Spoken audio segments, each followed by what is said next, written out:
When I started up the business back in 1985 stroke 1986, I was working for another photographer. I basically opened the studio along with my wife. We just had our second child.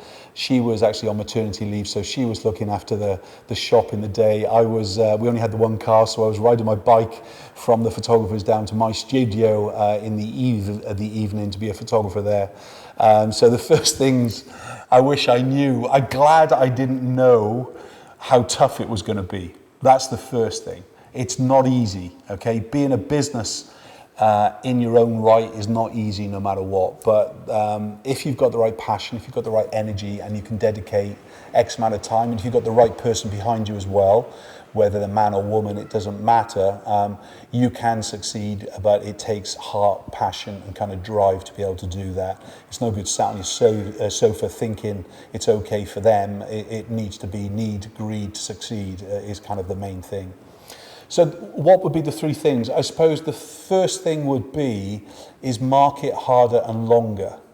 So in other words, market beyond the immediate. Now, when I set up the business, I thought when taking on a shop premises, opening the door, people would flood through my door. And again, for a few weeks, they trickled through my door, but they didn't kind of flow through my door. So obviously a bit of marketing was actually involved, and I had no idea, honestly, at all what I was doing. I made it up as I went along.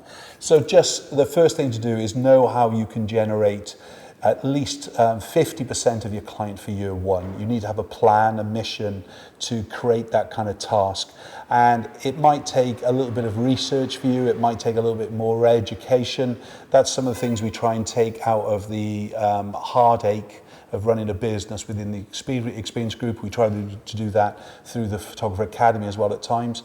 But it's generating, whether that's through promotions or just actually spreading your wings into community marketing more. So the first thing I would say is I wish I'd known more about marketing when I began, and I wish I realized that in fact I need to market from the time the concept of the business happens and not when I open my door. I should have been marketing at least 4 weeks prior to the door opening itself to make sure I was busy straight out of the kind of the gate. Second thing would be staffing, in fact.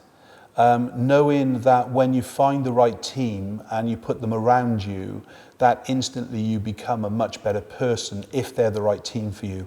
If they're the wrong member of staff, they can really drag you down. They can almost cause friction within the business rather than kind of a great smile on your face each day you go to work. And you shouldn't be afraid when you start to employ people that they are going to leave you. Perhaps at times some will be with you for a very long time, but also some will disappoint you. And that's bad in a way, but it's okay. You have to accept that. It's a bit like a child. We all kind of bring up our child to be the best mannered and so on, but at some stage they'll be rude to you, they'll be mean to you, whatever it is. They don't really mean it. They don't really mean to fail in their task, but they do it. We're human after all. But really on the positive side to staff and team, really, it allows you to really develop the business quicker. It allows you to do more work in a day than you can imagine. If you put the right team around you, it becomes a much more fun and a creative environment as well. But a team or a member of staff really should be put in place to begin with to assist you in the things you're not very good at. And I'm not very good at administration. I'm very good at the creative angle, but I'm not good at administration. So thank goodness my wife developed a talent for that, and she also developed a talent for sales.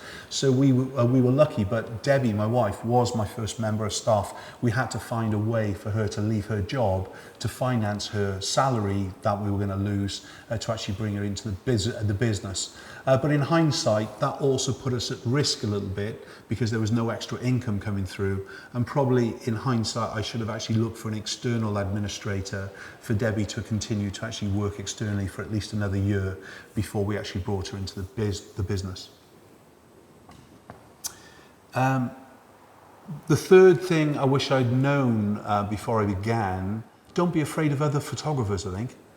I think when you begin off, you're so passionate, you believe that all the other photographers around you, once you start conversations with them, they're going to kind of just let it all spew out, and they're going to really kind of tell you everything of how to do it and everything else.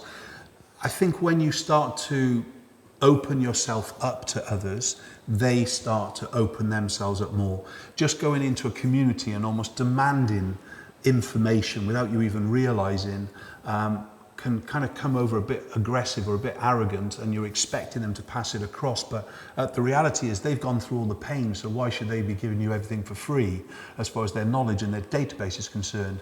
But once you find your right group of friends, community photographers in business and so on, really the business can expand at a rate that you could never imagine. You then come into a tapped in knowledge that you could never really kind of acquire during the whole kind of career, never mind within a few short months or years. So making friends within the community is something that I would absolutely encourage you to do. And for those who are takers and not givers, you just start to minimize them amongst your kind of group of friends and things, and concentrate on those who, like you, will give as well as take.